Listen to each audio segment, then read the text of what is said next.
කියලා කැන්ටිමේ ඇන්ටිට කියනවා මට දෙන්නකෝ බනිස්සයක්. ඇන්ටි කියනවා 100යි කියලා. හරිද? ඔයා ඉල්ලනවා මයිලෝ එක කැන්ටි කියනවා 150යි කියලා. හරිද? දැන් ඔයාලට කීයක් වියදම් වෙනවද? 250ක් වියදම් වෙනවා. මයිලෝ එක්කුයි බනිස්සෙක්කුයි හම්බ වෙනවා උලන්නේ. what do you mean by group purchasing? group purchasing කියලා කියන්නේ හැමෝම කැන්ටිමේට යන්නේ ඒ වෙනකොට මොකද කරන්නේ?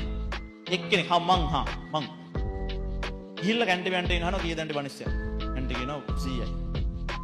මං අහනවා මේ මම බනිස් 150ක් ගත්තොත් කීයද? පන්තියේ ළමයි ප්‍රමාණය සලකා. අන්තිම කාලේ. එතකොට ඇන්ටි හිතනවා ආඩේ. එකක් දෙනවට වඩා 200ක් දී ගන්න පුළුවන් chance එක මොනව වෙනවද? මේ එකක් 50 ගන්න දුන්නාට කමක් නැහැ. මට කියන එකක් 50ට දෙන්නම් කියලා.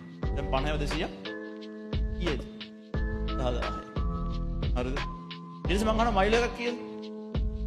එයා කියන 150යි. මං අහනවා මයිලෝ 200ක් ගත්තොත්? එතකොට කියන 130ට දෙන්නම්. හරිද?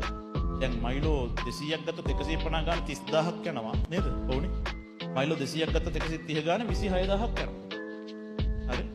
බෙල් 4000ක ලාභයක් තියෙනවනේ. හරි? බෙල් 4000ක ලාභයක් තියෙනවා. මම කරන වැඩේ කැන්ටිමේන්ට් එකෙන් බනිස් 200කුයි මයිලෝ 200කුයි අරන් ඇවිල්ලා ඕගොල්ලෝ හැමෝටම අර ලාභේ බෙදා හරිමින් ගන්න බෙදලා දෙන්න. ඒ කියන්නේ මම ආපහු 100ට 150 විකුණන්නේ නැහැ. ඒක වැඩක් නැහැ නේ. ඔයාලට ලාභයක් වෙනවා. අපි බෙදා ගන්නවා. ඔයාගේ මයිලෝ එක ඔයා ගන්නවා 130 ගානේ මගේ. ඔයාගේ බනිස් එක ගන්නවා 50 ගානේ. දැන් එතකොට ඔයාලට බනිස් එකට 50 ලාභයි මයිලෝ එකට 20 ලාභයි 70ක් ලාභයි. ඉස්සෙල්ලා 250ක් විතර වෙච්ච එක දැන් ඔයාලට ගිහලා තියෙන 180යි. ඔයාලා හැමෝටම. ඔබන් ගිහලා තියෙන කට්ටිය. group purchasing කියන්නේ මොනවද?